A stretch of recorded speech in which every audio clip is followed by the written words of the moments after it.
Alors, welcome à tous, bienvenue à cette vidéo, bienvenue sur la chaîne Simule, Dessine et Simule. Alors, dans cette vidéo, on va essayer de dessiner cette pièce qui est affichée sur mon écran. En fait, l'objectif de cette pièce, elle va pouvoir nous permettre d'utiliser des nouvelles fonctions de notre logiciel SolidWorks 3D. Alors déjà, elle va nous permettre d'utiliser les fonctions de révolution, base, brossage, révolution, et également nous permettre d'utiliser des nouvelles fonctions qui sont celle pour créer un chanfrein et celle pour créer des congés.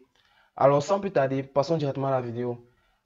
Alors, comme je vous ai expliqué la fois passée, pour pouvoir dessiner une pièce, on commence tout d'abord à ouvrir le SolidWorks. Et lorsqu'on ouvre SolidWorks, on passe sur Fichier New. Et quand on va sur Fichier New, on appuie sur Nouveau document. Et là, s'affiche cette nouvelle pièce. Là, s'affiche cet onglet. Quand cet onglet apparaît, on choisit bien pièce. Et là, on appuie sur OK. Là, si ceci apparaît, on appuie également OK.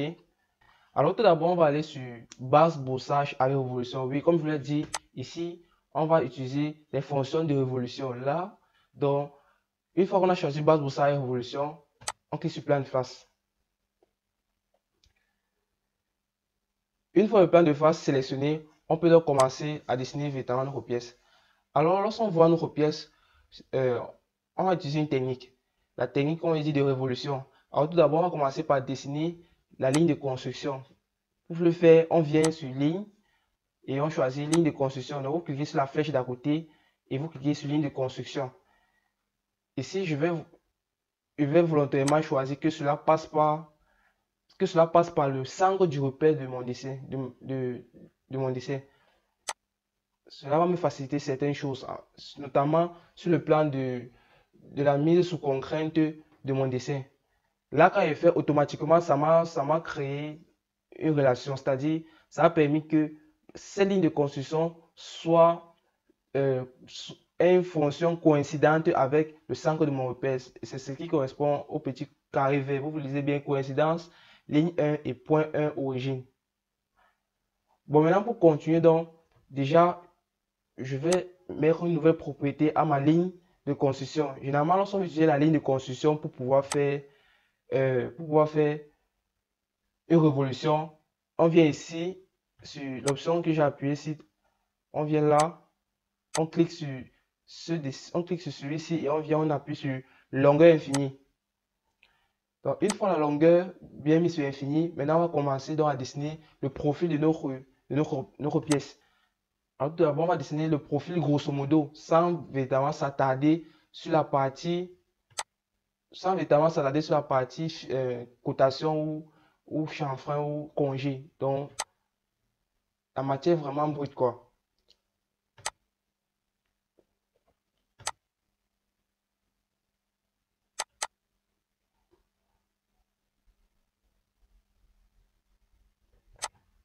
Un conseil, c'est que à chaque fois que vous crassez, vous faites une droite, assurez-vous bien que la ligne jaune qui apparaît lorsque je fais ma ligne apparaisse également chez vous. Parce qu'en fait, c'est ce qui vous garantit que que votre ligne est bien verticale ou soit horizontale. Dans le cas d'espèce, c'est horizontal, mais une fois que j'ai cliqué là, maintenant, ça me garantit que celui-ci est bien vertical.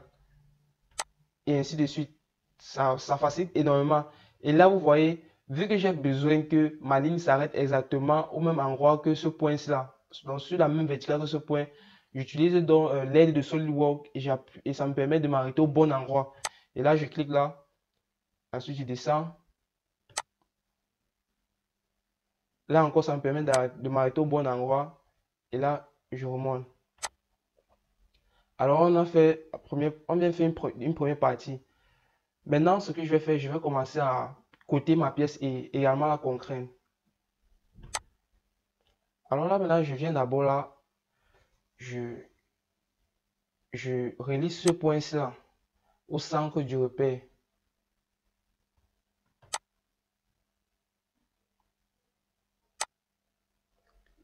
Pour relier ce point au centre du repère, ce que vous devez faire, c'est cliquer sur le centre du repère. Maintenant, appuyez sur la touche CTRL. Bon, commençons. Appuyons sur le centre du repère. Ensuite, vous maintenez la touche CTRL et vous venez là. Vous cliquez également là. Donc, comme j'ai dit, on clique sur le centre du repère. Après, on passe sur la touche contrôle et on le maintient et on clique également là. Une fois cela fait, vous avez dans les relations que vous pouvez ajouter. Moi, je vais ajouter la relation horizontale. Vous avez vu, ça va faire descendre ce point-ci au niveau-ci et c'est bien à la même ligne horizontale. Maintenant, continuons. Je vais donc commencer à coter ma pièce. Pour coter, donc, je viens sur cotation intelligente.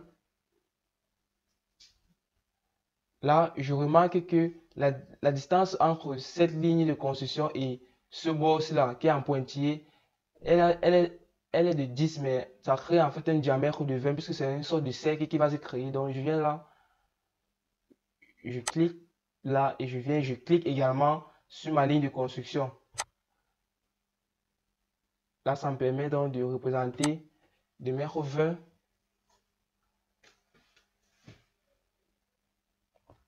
De mettre 20 sur ma cotation. Là, il y a un petit problème. Je vois que ça m'affiche mes unités en millimètres, mais là, ça me met mes unités en mètres. Ce que je vais donc faire, je vais aller à MMG, ici en bas. Je vais recliquer sur lui parce que c'est bien lui qui va me permettre d'avoir mes unités en millimètres. Je reclique et je repars. Et je clique dessus et je rappuie Entrée. Et là, vous voyez, c'est revenu automatiquement 20. Là, je baisse un peu. Maintenant, je continue. Je vais également coter la distance également. Quand on regarde la distance de là à là, elle est de 40. Mais si on regarde en termes de diamètre, elle est donc de 80. Ce que je vais donc faire, je prends de là à là. Et vous voyez, ça affiche bien, c'est bien pour coter un diamètre. Et là, je vais mettre 80.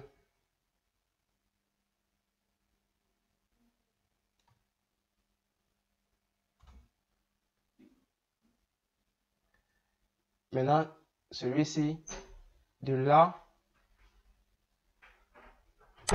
à là,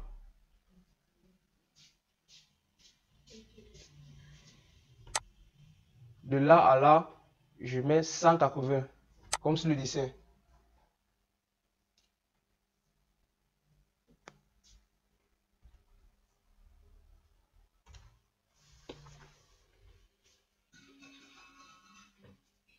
Ici, c'est plutôt de là, je clique là et je clique là, c'est plutôt 60. Vous voyez, si je viens ici à gauche, c'est pour positionner plutôt le rayon. Et là, je vais plutôt mettre 30. Mais si je veux mettre, je viens du côté gauche, ça me permet plutôt de mettre le diamètre. Donc, ça vous de choisir. Soit vous mettez 30 de ce côté, soit vous mettez 60. Alors là, je vais plutôt mettre 30. 60, donc en tant que diamètre.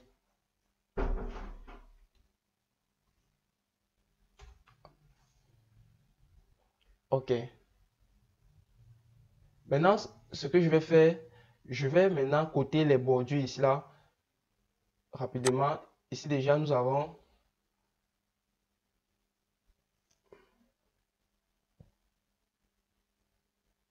ici, quand je clique sur ça, nous avons ici, vous remarquez, on a, je pense bien, c'est 30.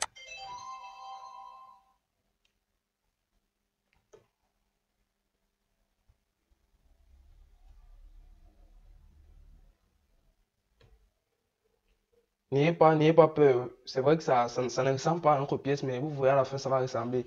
Là, je prends de là en bas jusqu'à là en haut, ça va faire 140. De là à là, je tire, ça va bien faire. Ah non, là c'est une erreur. Là, c'est plutôt de là, ça sera plutôt donc de là à là.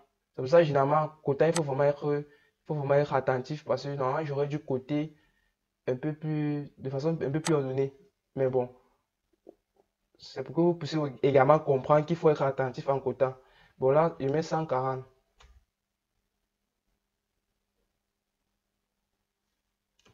Voilà.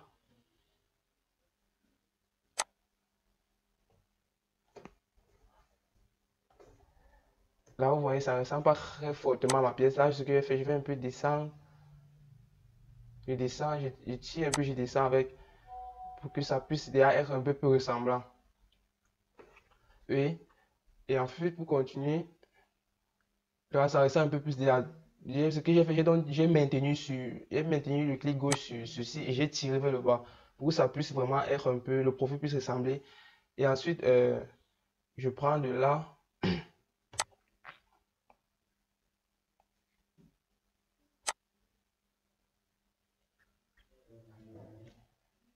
et je mets bien 60.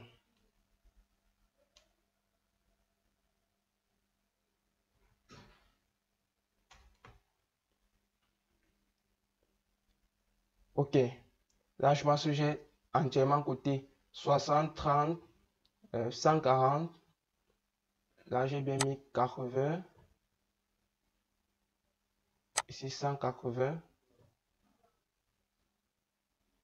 Là, 20. C'est vraiment important de bien pouvoir visualiser ce que vous avez coté pour vous assurer que vous n'avez pas fait d'erreur. Voilà. Là, j'ai fini. Maintenant, ce que je vais faire, à la base, on avait. Maintenant, ce que je vais faire, je vais quitter l'esquisse. De quitter l'esquisse, ça va permettre d'appliquer automatiquement. Donc, ça va permettre d'appliquer automatiquement nos fonctions que nous avons, sur laquelle nous avons basé notre dessin, qui est la fonction de révolution. Vous voyez, ça apparaît directement. Là, quand ça apparaît, de façon automatique, ça a choisi notre ligne C, la ligne C qui était la ligne de construction comme ligne 1 et ça l'a mis en axe de révolution et c'est bien sur 360 degrés. Là, bon, on a besoin de rien toucher. On a fait OK.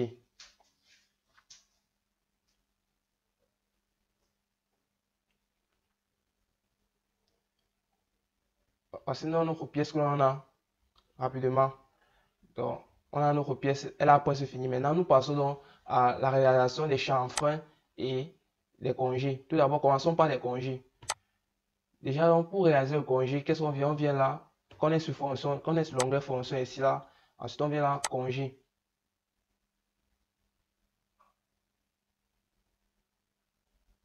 Une fois les congés, donc, une fois l'onglet pour les congés ouvert, on regarde bien où est-ce que doit se réaliser les congés. On voit que c'est là et là. Et les congés ont les rayons, un rayon de 5 chacun.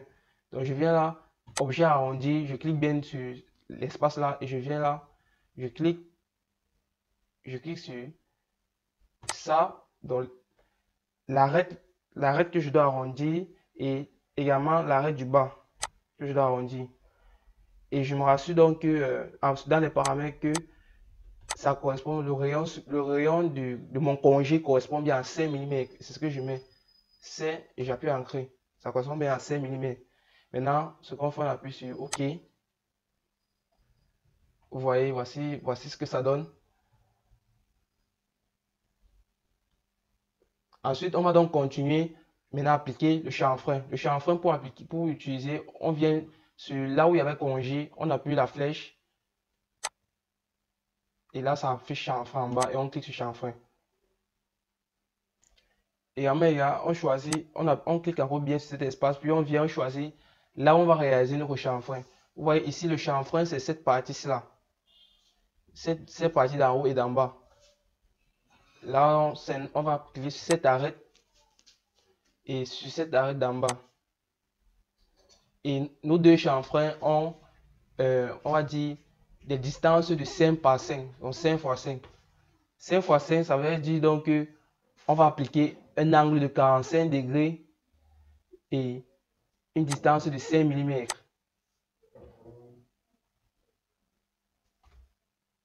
Donc, comme je l'ai dit, 5 x 5, ça veut dire qu'on applique un angle de 45 degrés et une distance de 5 mm. Ce qui est fait et on appuie OK.